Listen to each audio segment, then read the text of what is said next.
I'm here today with Mark Preston with a guitar in the background. How are you doing, Mark? I'm doing really well. If you're very lucky, you won't have to hear that guitar. Or not? You're here today because we're talking about the Freedom Justice Partnership. Have I got the name right? You have, yeah. There we are. I've worked. I've tried to get it right. I kept on getting it mixed up. It's like, oh, anyway, it's fine. So we want to talk a bit about that and other things as well. But just right at the outset, just give us an overview. What is the Freedom Justice Partnership and why is it there? Well, really, the Freedom and Justice Partnership came from a friendship, actually. It came out of relationships. So Carl Beach, who I know has been on your show before more than once, he and I became friends.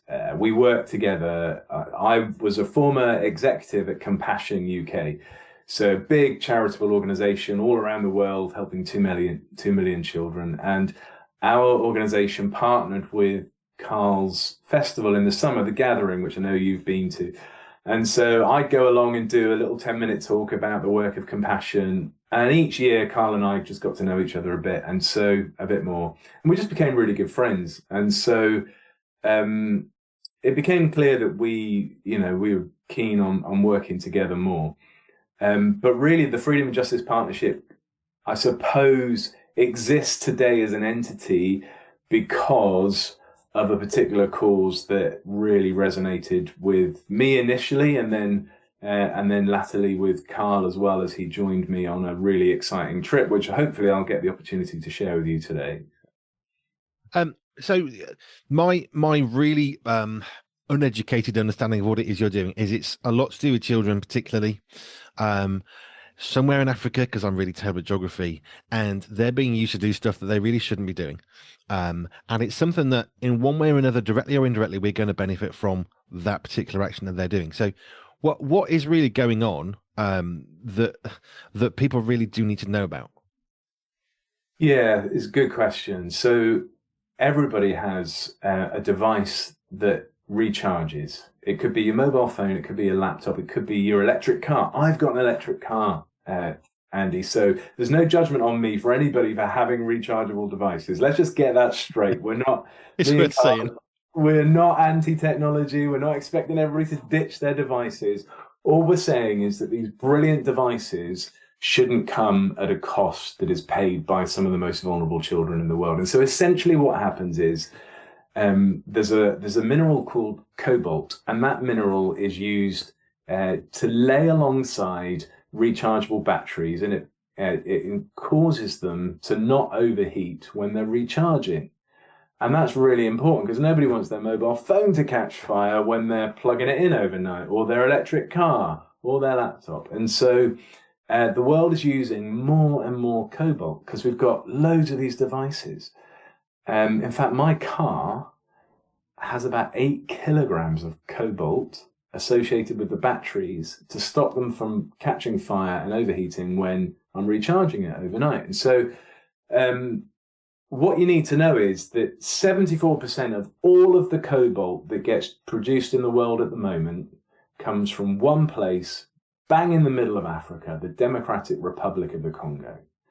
Now, the DRC, as we'll call it for time purposes, the DRC has about 100 million people population. It's the size of Western Europe. Like going from one side of the DRC to another is the same as you and I traveling to Ukraine. It's that big. It's a huge country.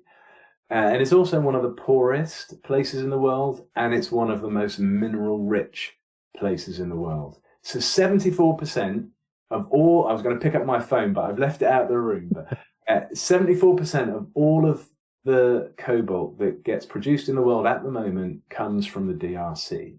Now then, we've had numerous conversations. We've met engineers from big mining companies. We've read research papers. We've even produced our own research papers. And everything that we're reading at the moment is telling us that between 15 and 30% of all of the cobalt that comes from the DRC is produced by what's known as an artisanal miner. And an artisanal miner is somebody that's essentially an amateur. They have no safety equipment. They don't have a license. They get paid a minimal rate, usually $2 or $3 at the end of the day, for gathering up all of this heterogenite, the minerals that are needed for our laptops, phones, and electric cars. And so there's about, according to UNICEF, 40,000 children in southern DRC, just the southern part of DRC, 40,000 kids who mine cobalt for our devices, and they get paid $2 to $3 a day. They don't go to school. They have no safety equipment. Many of them don't even have adequate shoes. We saw kids mining cobalt when we were there in flip-flops, which is just astonishing to think in the 21st century, in our health and safety obsessed society, that we're all using devices that contain minerals mined by children who are wearing nothing more than flip-flops. Is quite, I don't know, I think that's quite an astonishing revelation that most people are completely unaware of. I was a trucker for quite a number of years, and I would go into quarries, clay pits, coal pits, that kind of thing. Yeah. And the amount of health and safety equipment is eye-watering. Even things like you're not allowed to get on a truck because you might fall off. It's like, Yeah. seriously, I've got a ladder and I'm going to get out of here and jump straight onto the back of my truck to do what you're not letting me do for health and safety, which I still have to do before I drive off. I'm still going to do, but just not in front of you. Some of the insanity of health and safety, which makes sense, kind of. I mean, steel toe cap boots, not even allowed to turn up to work. Hard hat, don't even walk through the door unless you got one. Right. You need gloves on. These are all basics before you Yeah. even get onto a site. And it's not that dangerous. I've worked in coal pits and clay pits. It's not that dangerous in the environment. Yes, it's not safe. Don't go and play there. You can get killed. But it's not that dangerous. We're not talking about a place with health and safety and flags and cameras and all the rest of it. I mean, just paint for a picture for us of what we're seeing. Because my version of going into a coal mine or a clay pit, which is where I used to go quite a bit, is pretty much organized. You've got big trucks, there's big machinery loads of stuff in. You don't really see people because they're in big cabs. Everything's very safe. It's all very mechanized. That's not what's going on, is it? Not at all. Not even close to that. So where we went, and in a minute I will tell you the story of how we came to be there. But when we were there inside this artisanal mine, all you could see for, I mean, hundreds and hundreds of thousands of acres of land is just completely decimated land that has been destroyed by mining, with hundreds and hundreds of men, women, and children just digging in the dirt with nothing, not barely even shovels, So they even dig. So when they do have any kind of equipment, what they do is they dig their own amateur tunnels. And this is really sad, and I want to give your viewers and listeners a little trigger warning here, but they dig their own amateur tunnels because you get slightly higher quality minerals if you go under the ground a bit, obviously. And so they dig these little tunnels, and then the kids crawl into the tunnels to try and get the better minerals out from under the ground. But because these tunnels are so terribly dug, something like one tunnel a week collapses, and kids and adults just die in these tunnels. And the thing is, Andy, they don't even have the resources or the ability to get the bodies out. It's like we're not the exporting country we used to be, and the West doesn't export much anymore, but we have exported our malpractice, and we've siphoned off the practices that we are not comfortable seeing on our own doorstep to places like the DRC. And it's not, I don't say that to be judgmental or preachy about it, but we have got to stop this somehow. And so that's what Carl and I are really committed to working on together, is how do we stop this from happening? We saw what we saw. We can't unsee it. I'll be honest, for months afterwards, I used to see the kids in my dreams. I used to, I'd be at the gym doing a bench press and I'd be just seeing the kids flash before my eyes. It was just like nothing I'd ever seen. And mate, I've been all over the world with compassion. I've been to Haiti 5 times, which is one of the most challenging countries anywhere in the world. But I've never seen anything quite like what I saw inside that artisanal cobalt mine in the DRC. And so this is a real labor of passion from the heart for both of us, actually. We're just registering a charity at the moment. We're running our first day to help the children. Funnily enough, this weekend is coming up.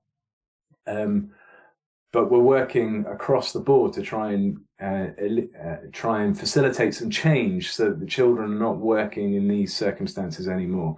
Because we just feel it's so wrong that our digital lives are powered by the blood of the Congolese children who, frankly, have already suffered more than enough. The only thing that in my brain I can even come close to as a comparison, I'm thinking about children being used to sweep chimneys.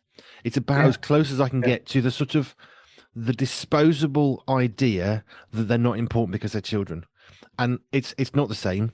In a sense, it kind of is, but that's as close as my brain can possibly compute. And I would love to think that one day, as we do with sending children up sweep as chimneys, I would like to think this is just something we think, how do we ever allow that to happen? I really would like to see that. Like slavery, it's, seriously, how can we be okay with this? But it is that thing, isn't it? It's not happening here. It's happening over there. So it's not really happening, is it? And we don't really want to know, but it really is happening.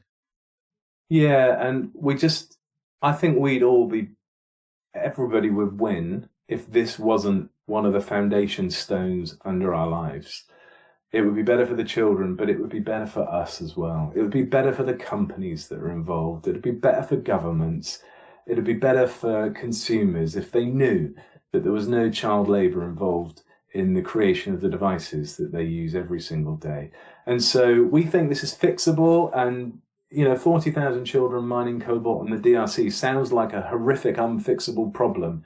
But to be really honest, this is like a rounding error. The price of fixing this is a rounding error on some of the biggest companies in the world on their balance sheet. Like if Apple or Tesla or Kia or Samsung decided that they were just going to really attack this problem, they could do it, they could fix it. And somebody at some point will be the leader in this. Just the question is, which company is going to be the one that takes moral leadership and says, actually, we can fix this. We don't need to be uncertain about the supply chain that brings our minerals to our devices. We can fix this. And I think once one company takes that moral step of leadership, then all the rest will follow very, very quickly. And I think this problem will go away, quite quickly once it becomes addressed by some of the big players who need to get involved. And so that's governments and that's companies. And I think that's why we're so keen to continue conversations that we've already started with politicians and corporate leaders to try and fix this problem at the level where it needs fixing, and not, Carl and I, we're just two ordinary blokes. There's nothing about, we got no power, we got no influence really, but amazingly people are just coming to us and saying, hey, I'd love to talk to you about this. And actually any of your viewers or listeners, Andy, who think they can influence this situation in any way, they should definitely get in touch with us. We'll come back to that towards the end. Sure. I think I want to come back to it as well, but let's just go back a little bit in time, because you're doing this. You've referenced that you were working for Compassion before that, but let's go back even further in time before you could even play a guitar. What's your particular journey of faith from growing up? Good question. So I think I was taken along to church the first Sunday that I was in this world, to be honest. So my mum's a sort of godly Christian lady. She loved the Lord. My dad's not Christian, still not Christian. But I was taken along to church the first Sunday I was born, which is 50 years ago now.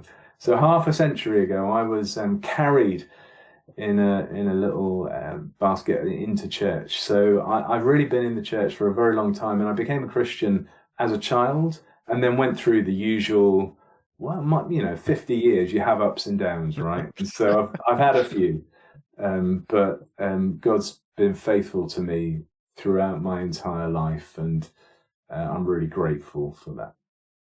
So your mum got you into church in a way. You've had some ups and downs, and then you find yourself at Compassion. How did you find yourself working for an organisation like Compassion? Yeah, good question. So I was actually working at the University of Exeter. I live down here in Devon, and I was working at Exeter University doing high value fundraising for them, actually. So I was flying off around the world, meeting some of their good and great alumni who were very often extremely wealthy and quite keen to support the university. So I was doing that. And then a mutual friend between the CEO of Compassion and I said, hey, you should talk to Mark because he's doing some good fundraising work and he's a Christian. And so Justin Dowd, CEO of Compassion UK, came along, and I still remember the day he came and had lunch with me at Exeter University, and I showed him what we've been doing. And he said, listen, we're not doing anything like this at Compassion at all. We don't really do much other than the main child sponsorship thing. How do you fancy coming along to work with me at Compassion, which I did. And so I ended up, and I'd sponsored children for a very long time, since like late 90s. And so I didn't really need to think too hard about that, to be honest. It was a great opportunity, and Compassion is a great ministry. And so I was there for 10 years, part of the executive team there. Had a staff of 65 people in my department, and I was really responsible for the fundraising in terms of working with churches and major donors and big events like Spring Harvest and New Wine and Hillsong, you know, all of those big events that everybody knows about. So that was me, and I did that for 10 years. And now you're doing what you're doing. What's the journey from Compassion to the Freedom and Justice Partnership? Yeah, so this is the bit where it gets a bit sporty. So January, I've always, for a long time, I've read quite thought-provoking books in January. So over the Christmas holiday and into January, I don't know why, but every time I take a couple of weeks off at Christmas and somehow a book pops up into my ecosystem, and I think, I'll read that. And so I listened to a podcast over the Christmas holiday with a guy called Siddharth Kara. And Siddharth Kara had written a book called Cobalt Red. And this book really dug at me, really got under my skin, because it was explaining this problem of cobalt mining and children in the DRC. And obviously I was driving an electric car then, and I had a laptop and a phone, and I'm working for one of the biggest children's ministries in the world, for Compassion, and I realized that this just wasn't going to go away. And I felt so, I don't know, Andy, you've had this experience in your own life in the last few years, haven't you, with starting the radio station here, that you just, something nags at you and you think, I'm going to have to act on this. And even if I don't want to, I'm going to have to do something about this. Yep.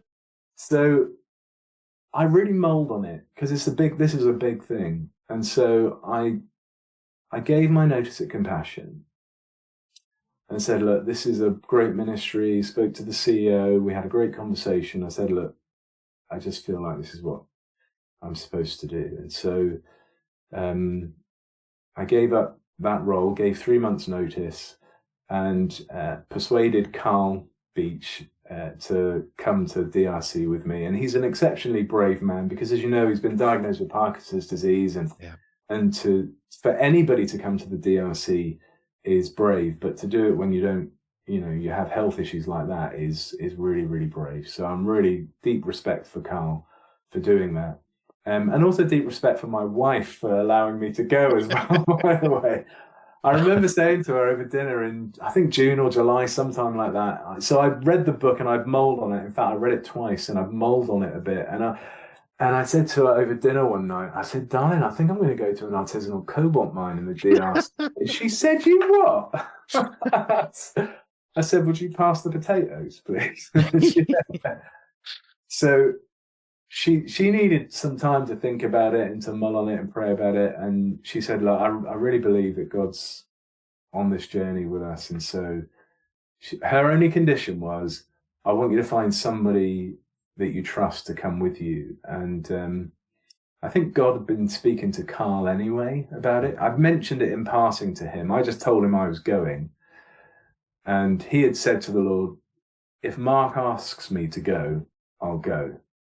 And so we met at some cafe for lunch one day, and I said to him, he said to me, tell me about your cobalt thing then. So I said, are you coming, Carl? And he said, yeah, I am. I said, great.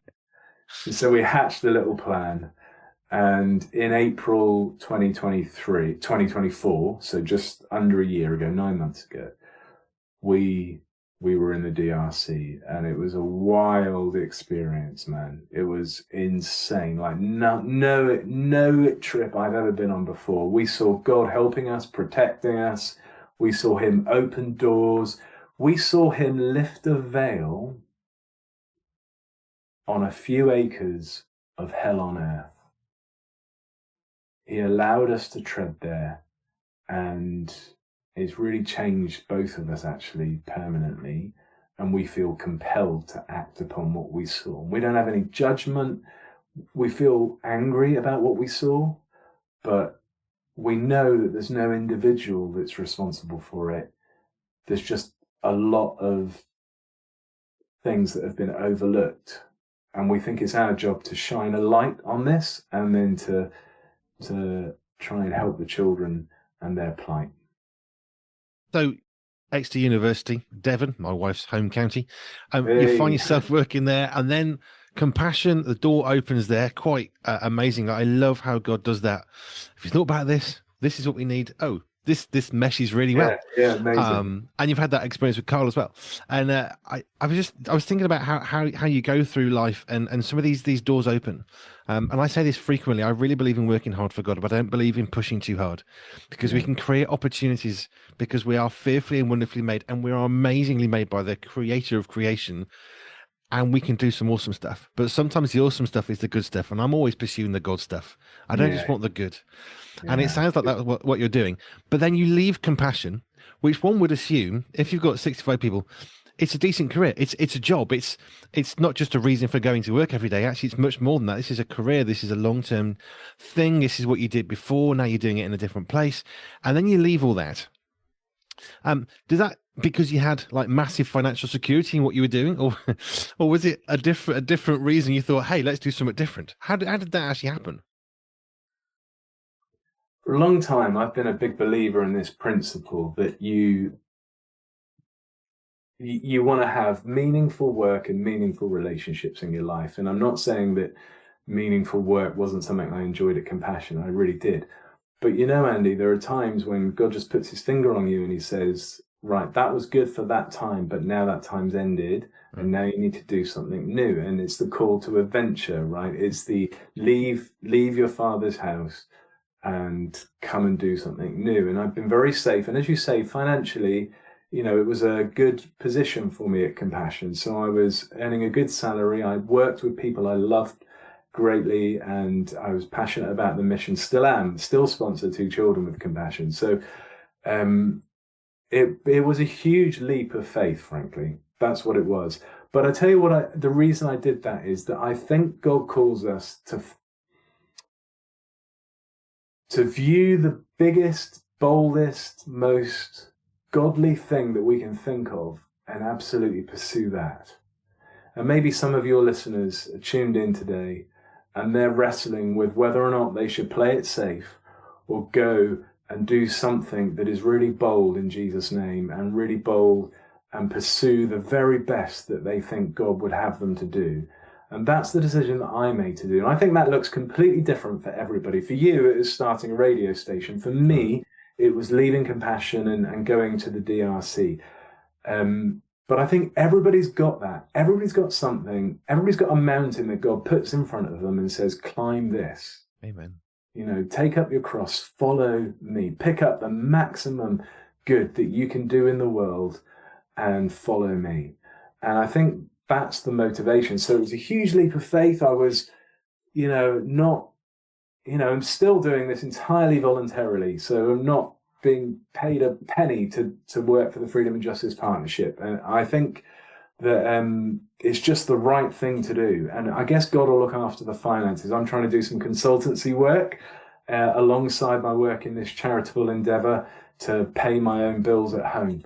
But I think both Carl and I are really committed to doing this. Whatever that looks like financially for us is not the point. The point is God's put his finger on something and said, hey guys, I'd like you to work on this. I don't think that Carl and I can fix it on our own, that's for sure. But we've definitely been called to shine a light on it. So that's what we're doing. So It makes no financial sense whatsoever. Somebody actually asked me, so has your wife left you yet?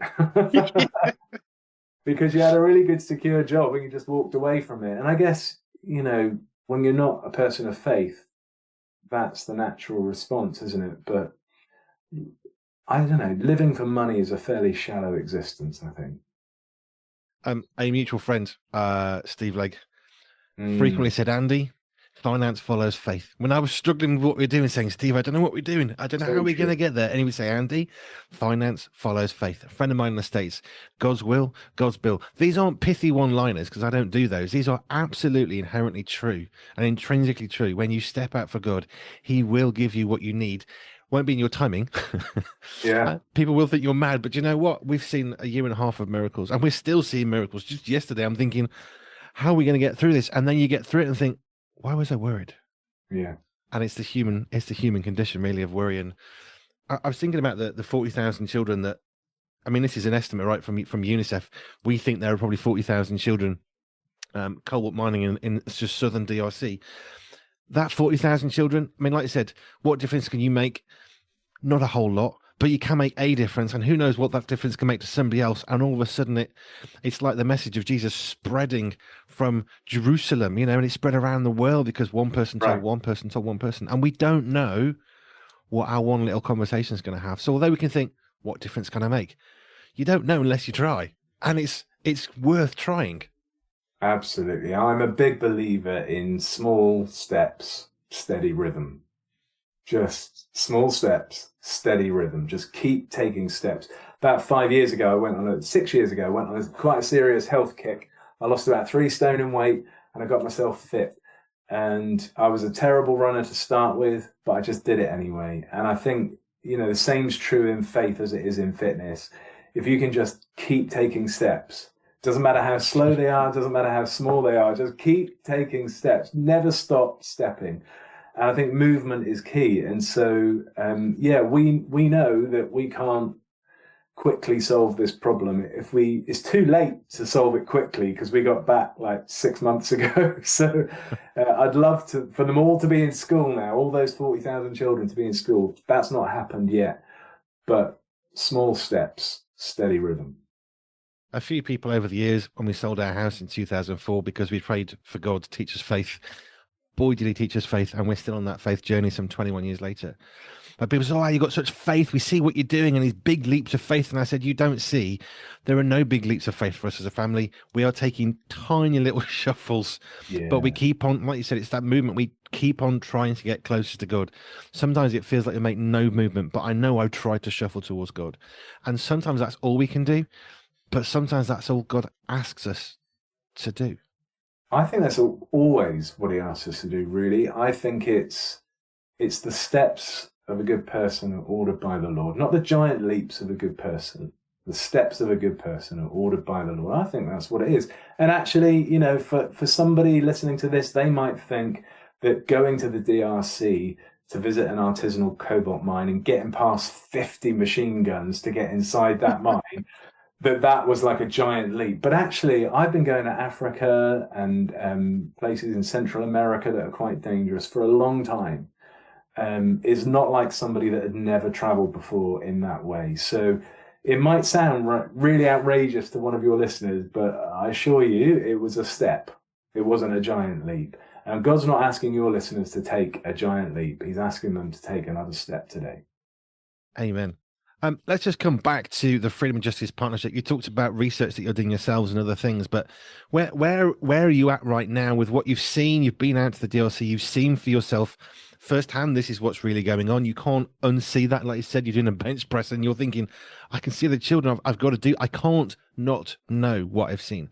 But Mm. where does Freedom and Justice Partnership go next? What is it you've got coming up as you try and make this change? Yeah, so we're working on a few fronts. The first thing we're doing is we're trying to bring some relief to the children that we met. So on Saturday this week, so that, I don't know when this goes out, but that will be Saturday, the 22nd of February. We are holding a day in the community where we visited.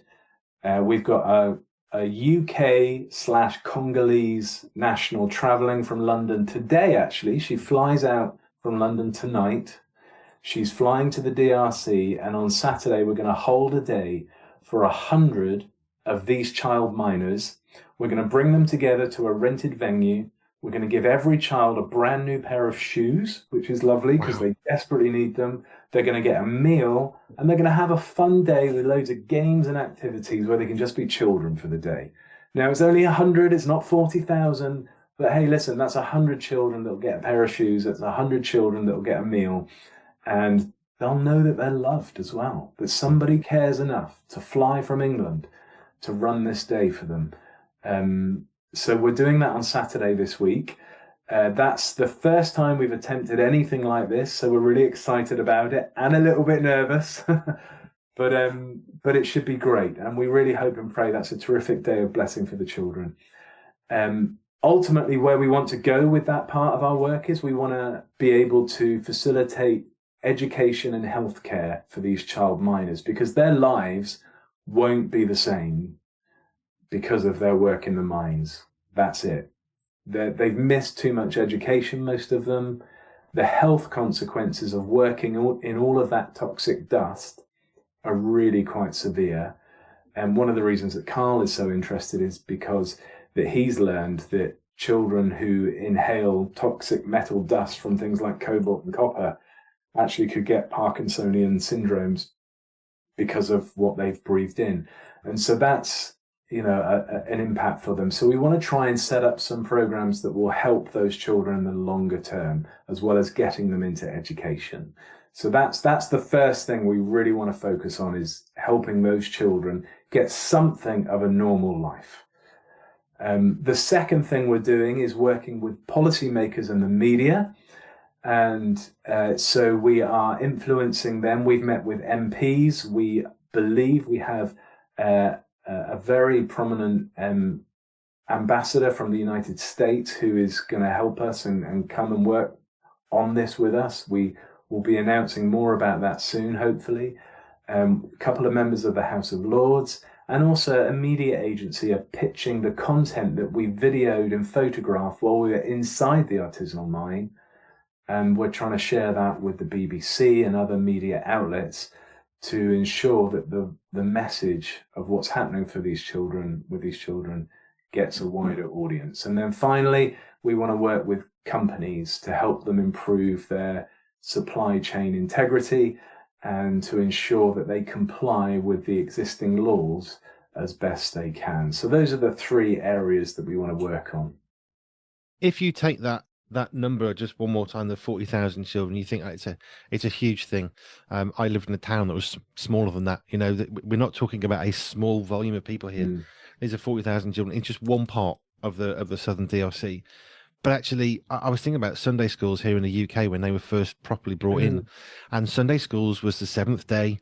It was a day when the children who were working in the coal mines could actually have some teaching, some education, a bit of familiarity, I suppose, with some nice people. And that was the origins of Sunday school, and it started to transform their lives, which is effectively is a part of what you're doing on the 22nd of Feb, because actually it gave them somewhere to go and to be treated as real people and to be valued as God's children. And the original Sunday school model is beautiful because it was said, we value you. In fact, we value you so much. Come and do this.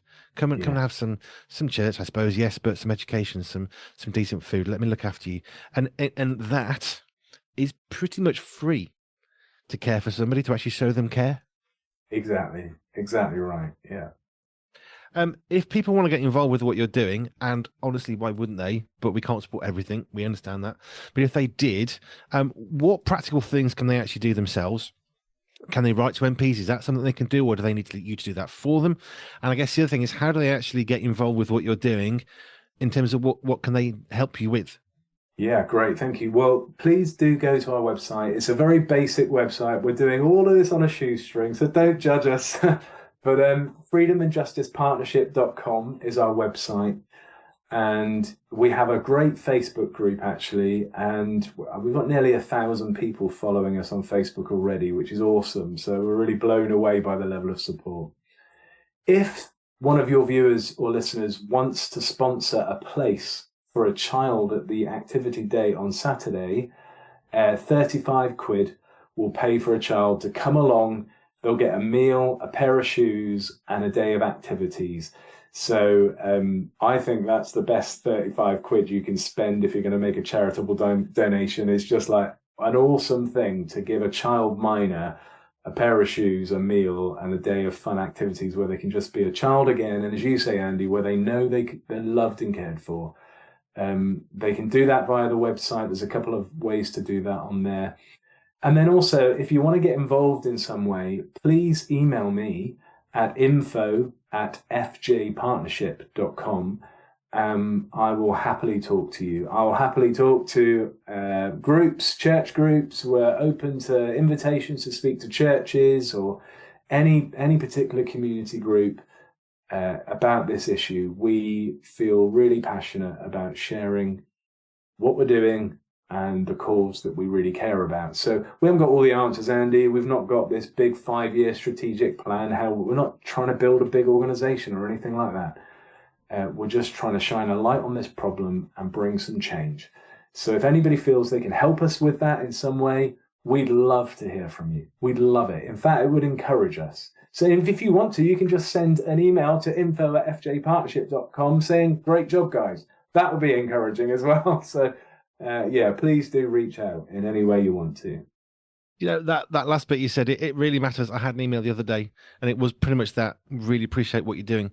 I can't really define how much that helps you when you're the other side of a microphone, you're talking at people you don't see, don't know. To get that little bit of, thank you, we enjoy this, we appreciate that. You know, it does make a difference to those of us who are doing the stuff, I suppose, is one way of putting it. So yes, drop them an email and say, well done, because, you know, well done. Mark, thank you.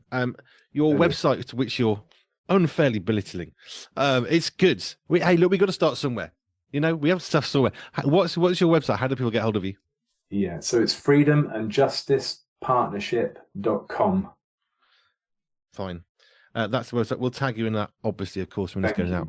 I remember when I saw something from Carl, he posted something about it. I don't even remember what it was. I just remember it stuck in my head. And I've never unseen the images that you saw up close. And I thought, well, what can I do? Well, I do run a radio station, so I do get the right to say I'm going to interview this person and put something out. So we can all do something with what God's given us to do. Yeah. And you don't have to have a radio station to be able to interview someone and put it out into the world. We can each do something. And if we each do what God's given us to do, we transform the world. And Jesus started that 2,000 years ago.